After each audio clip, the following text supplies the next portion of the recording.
ସାମ୍ନାରେ ଛିଡା ହେଇଛନ୍ତି ତାଙ୍କୁ ଟିକେ ସାଇଡ କରି ଛିଡା କରାନ୍ତୁ।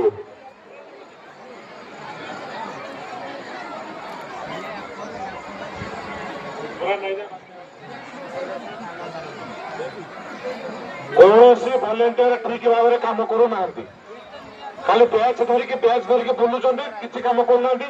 এই রাস্তাটা পার্ক পছপট রাস্তাটা কাহিଁକି জাম ହେଇଛି?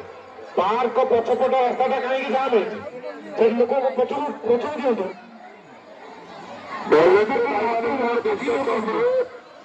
ସ୍କୁଲ ଗେଟ୍ ସାମ୍ନାରେ କ୍ଲିୟର କରାନ୍ତୁ, ପୁରା ଜାମ୍ ହେଇଯାଇଛି, ଲୋକମାନେ ଭିତରକୁ ଆସି ପାରୁନାହାନ୍ତି, ଟିକେ କ୍ଲିୟର କରାନ୍ତୁ। ହ୍ୟାଲୋ, ଆଚ୍ଛା ସମସ୍ତେ ତାହେଲେ ସେଠିକି ଭାଇମାନେ ଆପଣଙ୍କୁ ବିଶେଷ ଅନୁରୋଧ, ସ୍କୁଲ ଗେଟ୍ ସାମ୍ନାରେ ଟିକେ ସାଇଡ୍ ହେଇକି ଛିଡା ହୁଅନ୍ତୁ।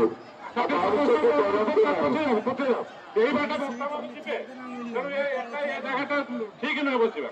ସେମାନେ ସିଆଡୁ ପଶିବେ, ଏଇ ବାଟ ଯିବେ, ତେଣୁ ପଛକୁ